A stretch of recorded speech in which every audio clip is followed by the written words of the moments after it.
ఇవాళ మన కథానాయకుడు రాజులు గారు ఈ కార్యక్రమానికి కథానాయకుడు గనక రాజులు గారికి వారి కుటుంబానికి ఈ సందర్భంగా నా తరపున నా కుటుంబం తరపున ముఖ్యంగా విప్లవ రచయితల సంఘం తరపున వారికి అభినందనలు ముందుగానే తెలియజేస్తున్నా. వారు అంటూ ఉన్నారు, ఎక్కువసేపు మాట్లాడితే వినే పరిస్థితి లేదు అని అశోక్ అన్నకు చెప్తూ ఉన్నాడు. షార్ట్గా మాట్లాడాలి, అది స్వీట్గా ఉండాలి. కాలం చాలా మారింది, మనం కాలానికి తగినట్లు మనం మార్పుకు గురి కావటం లేదు అని తన 40 సంవత్సరాల ఈ అనుభవంలో మన ముందు చెప్తూ ఉన్నాడు. నిజమే, ఈ గజ్వేలు పట్టణంలో ఒక 2-3 వేల మంది టీచర్లు ఉండి ఉంటారు. వాళ్ళందరూ వస్తే ఈ హాల్ నిండదు. ముఖ్యంగా టీపీటీఎఫ్ కార్యకర్తలు కూడా చాలామంది ఉండి ఉంటారు, ఆయన అభిమానులు. కానీ మరి పరిస్థితి, రోజులు చాలా మారాయి, కాలం చాలా మారింది. ఆదివారం వస్తే ఇంత మాంసం తెచ్చుకొని కుటుంబంతో కలిసి వండుకొని తిని ఇంకేమైనా కాస్త ఇతరత్ర అలవాట్లుంటే ఆ రోజు ప్రశాంతంగా ఇంట్లో ఉండి రెస్ట్ తీసుకునే సమయానికి అలవాటు పడ్డ కాలంలో మనం ఉన్నాం కనుక ఈ కాలం ఇట్లే ఉంటుంది. అందుకే మీ అందరి అనుభవాలు, ఒకవైపు రిటైర్డ్ అయిపోతున్న వాళ్ళ అనుభవాలు సంఘానికి సమాజానికి అవసరం. దానితో పాటు ఈ సమాజం మారడానికి కావలసిన కొత్త పద్ధతులకు కూడా మీ అనుభవాలు అవసరం. సమాజం మారాలి, ఖచ్చితంగా మారవలసింది, ఇంకో దారి లేదు, ఇంకో ప్రత్యామ్నాయం కూడా లేదు. మనం మార్పుకు గురి కావాలని మొదలయ్యాం, ఆ మార్పు కోసం ప్రయత్నం చేస్తున్నాం. ప్రయత్నం చేసే క్రమంలో ఎన్నో సవాళ్ళను ఎదుర్కొన్నాం, ఆ సవాళ్ళని పరిష్కరిస్తూ ముందుకు వెళ్ళాం. కొన్నిటిని పరిష్కరించుకోగలిగాం, కొన్నిటిని పరిష్కరించుకోలేకపోయాం. అయితే మనం నిరంతరం యుద్ధంలో ఉన్నాం, పోరాటంలో ఉన్నాం. యుద్ధం చేయటం నేరం కాదు, పోరాటం చేయడం నేరం కాదు. నిరంతరం పోరాటం, యుద్ధంలో ఉంటాం. మనం అప్పుడప్పుడు ఓడిపోతూ ఉంటాం, ఓడిపోతూ ఉంటామే తప్ప మనం ఎన్నడూ వెన్ను చూపెట్టలేదు అనే చరిత్ర మాత్రమే ఈ ప్రపంచంలో ఉంది. కనుక ఓడిపోవటం అనేది సహజమే, వెన్ను చూపెట్టడం అసహజం. సమాజంలో సంక్షోభానికి, సమస్యలకి భయపడి దూరంగా పారిపోవటం అనేది అది అసహజంగా ఉంటుంది తప్ప ఓడిపోవటం అనేది అసహజం కాదు. ఎందుకు ఓడిపోతూ ఉంటామంటే అనేక సవాళ్ళు ఈ సమాజం మన మీద విసురుతూ ఉంటూ ఉంది. ఈ సవాళ్ళు విసిరినప్పుడు వాటిని ఎదుర్కొని పోరాటం చేస్తాం. ఆ పోరాటంలో అన్నిసార్లు విజయం సాధించాలని లేదు, కొన్నిసార్లే విజయం సాధిస్తాం, ఎక్కువసార్లు ఓడిపోతాం. అయినా మళ్ళీ విజయం సాధించడానికి ఎక్కడైతే ఓడిపోయినామో ఆ ఓడిపోయిన చోటు నుంచే మళ్ళీ ఉద్యమాన్ని మొదలు పెడతాం. ఎక్కడైతే మనం పారేసుకున్నామో అక్కడనే వెతుకులాడతాము అనే సామెత ఉన్నది కదా. కనుక మనం ఓడిపోయిన చోటు నుంచే మళ్ళీ ఉద్యమాన్ని మొదలు పెట్టడం ఈ ప్రకృతి మనకు నేర్పింది. ఇది ప్రకృతి ధర్మం కూడా. మనమే కొత్తగా చేయటం లేదు, రాజుల సారే కొత్తగా చేయలేదు, నరసింహారెడ్డి గారే వారి కాలంలో వారు కొత్తగా చేయలేదు. ఇంకా ముందుకు వెళ్తే ఎవరైనా సరే కొత్తగా మొదలు పెడతాం అనుకుంటాం, కానీ మనమే కొత్త కాదు, మనమే మొదలు కాదు. మనకన్నా ముందు ఒక ప్రాసెస్ నడిచి ఉంటుంది. ఆ ప్రాసెస్ ఎన్ని రూపంలో నడిచి ఉంటుందో మనకు తెలియదు.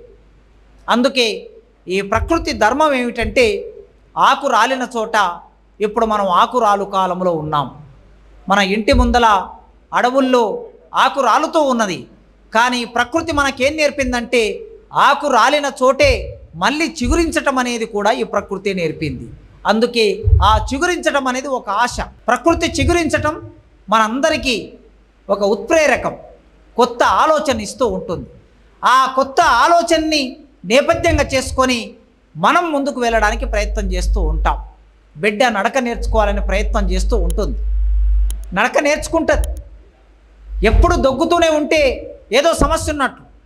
దొగ్గుతూ ఉన్న బిడ్డ, పారాడుతున్న బిడ్డ లేచి నిలబడకపోతే మనం డాక్టర్ దగ్గరికి వెళ్తాం, తెలిసే వాళ్ళని అడుగుతాం. కనుక పారాడుతూనే ఉండాలని కోరుకోం. ఆ బిడ్డ లేచి నిలబడాలి. నిలబడటం మాత్రమే కాదు, 4 అడుగులు వెయ్యాలి. ఆ 4 అడుగులు మాత్రమే కాదు, ఆ బిడ్డ పరిగెత్తేలా ఉండాలి అని కోరుకుంటాం. అట్లా నిలబడినప్పుడు కింద పడుతుంది, దెబ్బ తలుగుతుంది, మళ్ళీ నిలబడుతుంది, మళ్ళీ కింద పడుతుంది. నడిచేటప్పుడు కింద పడుతుంది, దెబ్బ తలుగుతుంది, ఏడుస్తుంది, మళ్ళీ నడుస్తుంది. అట్లే పరిగెత్తుతూ ఉంది. కనుక పరిగెత్తుతే దెబ్బ తగులుతుందని బిడ్డ పరిగెత్తొద్దు అని మనం చెప్పం, పరిగెత్తుతూనే ఉంటాం. మనం చెప్పినా వాళ్ళు ఆగరు. పరిగెత్తుతే కింద పడతారని మనం చెబుతూ ఉంటాం, నిదానంగా వెళ్ళండి అని చెబుతూ ఉంటాం, అవేమీ పట్టించుకోరు, వాళ్ళు పరిగెత్తుతూనే ఉంటారు. అది ప్రకృతి ధర్మం. కనుక ఈ ప్రకృతికి ఎవరు పోరాడటం నేర్పలే. ఈ ప్రకృతి సహజంగా వర్తిస్తుంది, నర్తిస్తుంది, చలనంలో ఉంటుంది. అట్లా సహజంగా చలనంలో ఉండే ప్రకృతిలో భాగమైన మనం మనుషులం అందులో భాగం మాత్రమే. ఒక ఆకుకు జీవం ఉన్నట్లే, ఒక చెట్టుకు జీవం ఉన్నట్లే, ఒక పక్షికి జీవం ఉన్నట్లే, ఒక జంతువుకు జీవం ఉన్నట్లే మనిషిగా మనకు జీవం ఉన్నది గనక ప్రకృతిలో మనం కూడా భాగమే. అందుకే ఈ ప్రకృతి నేర్పిన ధర్మం ప్రకారం ఖచ్చితంగా సమాజంలో మార్పు కోసం పోరాడటం అనేది మన కర్తవ్యం, అది మన ధర్మం, మన బాధ్యత. ఆ బాధ్యత నిర్వర్తించడానికి ఒక 40 ఏళ్ల కాలంలో 30 ఏళ్ల కాలంలో రాజులు గారు ప్రయత్నం చేశారు. ఆయన ఏమి ఇంట్లో కూర్చోలేదు, తన ప్రయత్నం చేశారు. ఆ ప్రయత్నం నుంచి ఎన్నో అనుభవాలను పొందారు. ఆ అనుభవాలని మనకు అందిస్తూ ఉంటారు, తర్వాతి జనరేషన్కి అందిస్తూ ఉంటారు. వాటిని తీసుకొని ముందుకు వెళ్తాం. కనుక నిరాశ పడకండి. ఎప్పుడైనా సరే మనం విజయం సాధిస్తామనే నమ్మకం ఉంటేనే కదా ఒక ఆశ్వాసం ఉంటుంది. ఆ నమ్మకంతోనే ముందుకు వెళ్తాం, దానితోనే ఒక సాంత్వన వస్తుంది, దాని ద్వారానే మనం విజయం సాధిస్తాం. అందుకే అప్పుడప్పుడు మనం కొన్ని విషయాలను మాట్లాడుకుంటూ ఉండాలి, లేకపోతే నిరాశ ఆవరిస్తుంది. నిరాశ ఉన్న వాళ్ళే మన చుట్టూ ఉంటే మనకు నిరాశ ఉంటుంది. మొత్తం ప్రకృతి అంతా ఆకు రాలిపోయి మోడువారి ఉంటే మన జీవితం కూడా మోడువారి ఉంటుంది. అందుకే మన చుట్టూ నిరాశ ఆవరించి ఉన్నప్పుడు మనం అందరం కలుసుకొని కలబోసుకుంటాం. ఇలాంటి సందర్భాలు ఇవాళ రాజులు గారు మనకు ఒక సందర్భాన్ని ఇచ్చాడు. ఏం సందర్భం ఇచ్చాడు? ఇదొక సమయం, జీవితంలో పదవి విరమణ పొందటం అనేది ప్రతి మనిషికి సహజంగా జరిగేది. ఆ పదవి విరమణ సందర్భాన్ని కూడా ఒక 2-3 లెక్చర్స్ పెట్టుకొని మాట్లాడుకునే సందర్భాన్ని ఆయన మనందరికీ కల్పించాడు. కలబోసుకోవటం, మనిషి కలుసుకోవటమే కష్టమైన రోజుల్లో 10 మంది కలుసుకోవటమే ఈరోజు కష్టమై. 2 మనుషులు కూర్చుంటే ఎదురెదురు కూర్చుంటే 2 మనుషులు మాట్లాడుకోవటం లేదు, ఎవరి సెల్ ఫోన్లో వాళ్ళే ఉంటున్నారు. ఎందుకు ఈ మాటే బంగారం అయిపోయింది కదా. ఈ మాటే బంగారం అయిపోయిన చోట కనీసం ఒక 2-3 గంటలు ఇక్కడ కొన్ని విషయాలు మాట్లాడుకోవడానికి ఆయన ఒక సందర్భాన్ని మనకు కల్పించాడు. ఆ సందర్భంలో సంక్షోభ కాలంలో మేధావుల పాత్ర గురించి మాట్లాడమని వాళ్ళు నన్ను అడిగారు. ఆ సంఘం, మనం ఇవాళ సంక్షోభంలో ఉన్నాం. ఈ సంక్షోభం నుంచి బయటపడాలి, తప్పనిసరిగా బయటపడతామనే నమ్మకం మనకు ఉంది కనుకనే ఈ టాపిక్ పెట్టుకొని మాట్లాడుకోండి. లేకపోతే ఎందుకు మాట్లాడుకుంటాం? అసలు సమాజం అనేది ఎప్పుడైనా ఎందుకు సంక్షోభంలోకి వెళ్తుంది? ఏ సమాజమైనా సరే, అది భారతదేశం కావచ్చు, అమెరికా కావచ్చు, ప్రపంచంలో ఏ దేశమైనా సరే, ఆ దేశం, ఆ సమాజం, మొత్తం ప్రపంచం సంక్షోభంలోకి ఎందుకు వెళ్తుందో మనకు అర్థమైతే ఆ సంక్షోభ కాలంలో మనం ఎట్లా ప్రవర్తించాలనో ఒక దారి దొరుకుతుంది. మొదలు అర్థం కావాలి కదా సమస్య. అర్థం కావడానికే కొన్ని ఆలోచనలు, నాకు తోచిన ఆలోచనలు మీ ముందు పెడతా. మీలో కొన్ని ఆలోచనలు దానికి అదనంగా చేరుతాయి, చేర్పులుగా మారుతాయి. ఆ మొత్తం క్రమంలో ఆ సంక్షోభం నుంచి బయటపడడానికి ఒక సంవాదం జరుగుతుంది, ఒక రాపిడి జరుగుతుంది, ఒక పోరాటం జరుగుతుంది. అప్పుడు మనం సంక్షోభం నుంచి బయటకు వస్తాం. ఎప్పుడైనా సరే ఈ సమాజం ఎట్లా నిర్మాణం అవుతుందని చూసినప్పుడు ప్రతి సమాజమైనా, ఏ సమాజమైనా సరే, ఆ సమాజంలో ఉత్పత్తి శక్తులు ఉంటాయి. సమాజాన్ని ముందుకు నడిపించేటివి ఉత్పత్తి శక్తులే. ఉత్పత్తి శక్తులు అంటే వస్తువును తయారు చేసే శక్తులు అని అర్థం.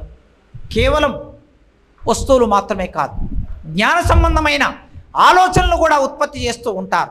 మనం అందరం టీచర్లుగా మనం ఏం చేస్తాం? ఆలోచనలు ఉత్పత్తి చేస్తాం. క్లాస్ రూమ్లో విద్యార్థులకి కొత్త ఆలోచనని కల్పిస్తాం, జ్ఞానాన్ని ప్రోధి చేస్తూ ఉంటాం. కనుక ఈ ఉత్పత్తి శక్తులన్నీ సమాజంలో ఒక్కొక్కసారి సంక్షోభంలోకి వెళతాయి. వ్యవసాయం చేసే రైతు, ఒక పరిశ్రమల్లో వస్తువును తయారు చేసే కార్మికుడు, లేదా ఒక స్కూల్లో కాలేజీలో ఆలోచనలు ప్రోధి చేసే అధ్యాపకుడు, టీచర్, వీళ్ళందరూ సంక్షోభంలో పడిపోతూ ఉంటారు. అప్పుడప్పుడు సమాజం సంక్షోభంలో పడి ఉందంటే ఈ ఉత్పాదక స్థాయిలోనే సమాజం సంక్షోభంలోకి వెళ్తుంది. ఎందుకంటే ఆధిపత్య వర్గాలకు కావలసిన ఉత్పత్తి ఒకటి మారుతూ ఉంటుంది. ఎప్పుడు ఏ సమాజానికైనా సరే తనకు కావలసిన ఉత్పత్తిని ఆ సమాజం తయారు చేసుకుంటుంది. ఆ ఉత్పత్తి అది పండించే పంట కావచ్చు, తయారయ్యే వస్తువులు కావచ్చు, లేదా భావజాలంలో వచ్చే ఆలోచనలు కావచ్చు, ఆ సమాజం తనకు కావలసిన తయారు చేసుకుంటూ ఉంటుంది. అయితే పాలక వర్గాలు ఎప్పుడైనా సరే తమకు కావలసిన భావాలను మాత్రమే సమాజంలో ఉంచుకోవడానికి, తమకు కావలసిన భావాలను మాత్రమే సమాజంలో వ్యాప్తి చేయడానికి పాలక వర్గాలు ప్రయత్నం చేస్తాయి. రాష్ట్రాన్ని పరిపాలించే వాళ్ళు, దేశాన్ని పరిపాలించే వాళ్ళు తమకు అనుకూలమైన ఆలోచనలు వృద్ధి చేయడానికి, ప్రచారం చేయడానికి ప్రయత్నం చేస్తూ ఉంటారు. ఇప్పుడు చూడండి, మీరు మహాకుంభమేళ జరిగింది. ఈ మహాకుంభమేళలో మొన్న ఒక ప్రొఫెసర్ చెప్తే, అక్కడనే పనిచేసే ఒక ప్రొఫెసర్, బెనారస్ యూనివర్సిటీలో పనిచేసే ఒక ప్రొఫెసర్ ఒక మీటింగ్లో చెప్తే విన్నాను నేను.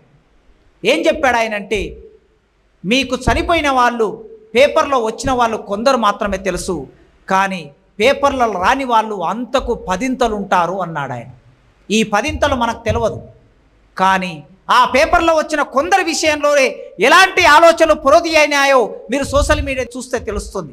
అక్కడికి వెళ్ళి చనిపోవటం అనేది ఎంత పుణ్యం చేసుకుంటే అక్కడికి వెళ్ళి చనిపోతారండి అనే ఆలోచనలు వచ్చాయి. మన సమాజం ఎంత సంక్షోభంలో ఉంది అంటే, ఒక మనిషి చనిపోతే ఆ మనిషి చనిపోవడానికి కారణం ఏమిటి అని వెతకకుండా ఆ మనిషి చనిపోవడం ఆయన అక్కడ చేసుకున్న పుణ్యకార్యం వలన ఆ స్థలంలో చనిపోయాడు. మనం అంటూ ఉంటాం, చరిత్రను స్థలకాలాలు నిర్ణయిస్తాయి అంటాం. చరిత్రను, రాజకీయాలని స్థలకాలాలు నిర్ణయిస్తాయి అంటారు. వాళ్ళేమంటున్నారు, అదే స్థలకాలాన్ని మనిషి చనిపోవడానికి కూడా నిర్ణయించాడు దేవుడు అని చెప్తూ ఉన్నారు. ఆ మనిషి అక్కడికి వెళ్ళి ప్రయాగ వెళ్ళి చనిపోవాలని రాసి ఉన్నది కనుక అక్కడికి వెళ్ళి చనిపోయాడు అంటున్నారు తప్ప అసలు తొక్కీసలాట ఎందుకు జరిగింది? మనం అక్కడికి వెళ్ళటం గురించి నేనేం తప్పుగా మాట్లాడటం లేదు. భారతదేశంలో, ప్రపంచంలో ఎవరి విశ్వాసాలు వాళ్ళకు ఉంటాయి, ఎవరి నమ్మకాలు వాళ్ళకు ఉంటాయి. ఆ విశ్వాసాల కోసం, నమ్మకాల కోసం ఎంత దూరమైన మనుషులు వెళ్తూ ఉంటారు. ఆ విశ్వాసాలు, నమ్మకాలు తప్పు అని తేలే వరకు ఆ మనిషి ప్రయాణం చేస్తూనే ఉంటాడు. చెయ్యని, కానీ ఆ మనిషి ప్రయాణం చేసినప్పుడు అక్కడ ఉండే ప్రభుత్వం, దేశాన్ని పరిపాలించే ప్రభుత్వం, అక్కడ ఉండే ప్రభుత్వం ఆ మనుషులు తొక్కీసలాటలో చనిపోయే పరిస్థితి ఎందుకు కల్పించారు అనే ప్రశ్న రావటం లేదు. నేను అక్కడ బాధపడుతున్నా. మన చర్చల్లో అక్కడ అంటే ప్రభుత్వం వైఫల్యం, పాలకవర్గాల వైఫల్యం వలన మనుషులు చనిపోయారనే చర్చ రాకుండా చాలా జాగ్రత్తగా దాన్ని మళ్లించారు చూడండి. అది ఈ సమాజంలో పాలక వర్గాలు ఏం కోరుకుంటే ఆ భావజాలమే మీడియాలో ప్రచారం అవుతుంది. ఒక ఫ్రెండ్ చెప్పాడు, సినిమా టాకీస్లోకి వెళితే ప్రతి సినిమా టాకీస్లో మొత్తం భారతదేశ వ్యాప్తంగా భారత ప్రభుత్వమే లేదా రాష్ట్ర ప్రభుత్వమే స్వయంగా సాంస్కృతిక శాఖ ఒక అడ్వర్టైజ్మెంట్ ఇస్తూ ఉన్నది. అక్కడ ప్రయాగాలు జరిగే ఆ తంతుకు సంబంధించిన అడ్వర్టైజ్మెంటు దేశమంతా సినిమా టాకీస్లలో ప్రచారం అవుతూ ఉన్నది. ఇది ప్రచారం అయినప్పుడు మరి సినిమా టాకీస్లోకి కొన్ని కోట్ల మంది వెళ్తారు, ఎంటర్టైన్మెంట్ కోసం వెళ్తారు.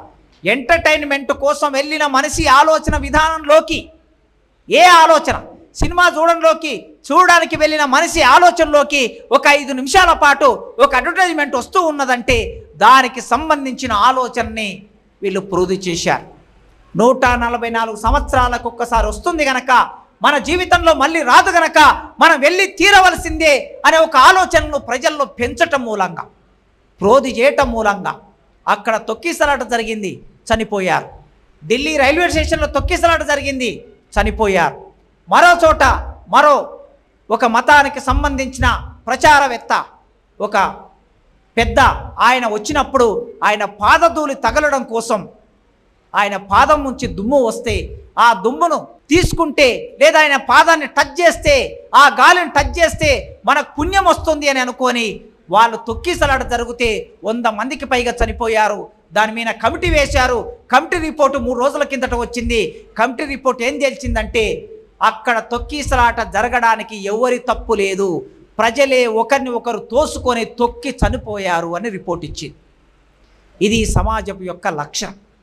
ఇవాళ మనం నడయాడుతున్న, మనం జీవిస్తున్న, మనం ఆలోచిస్తున్న, మనం కార్యరంగంలో ఉన్న సమాజపు పరిస్థితి ఎట్లా ఉంది అంటే ఈ స్థితి ఉన్నది. ఈ స్థితిలో మనం నిలబడి ఈ సమాజం ఎప్పుడైనా సరే ఆ సమాజం గొప్ప సమాజమా, ఆ సమాజం మామూలు సమాజమా అని మనం చూడాలంటే ఆ సమాజంలో ఎలాంటి విలువలు ఉన్నాయో ఆ విలువల్ని బట్టే ఆ సమాజాన్ని అంచనా వేస్తాం. ఇవాళ మన సమాజంలో క్షీణ విలువలు కొనసాగుతూ ఉన్నాయి. ఈ క్షీణ విలువలు కొనసాగుతున్న సందర్భంలో భావజాల ఉత్పత్తి ఏం జరుగుతుందంటే క్షీణ ఆలోచనల ఉత్పత్తి జరుగుతుంది.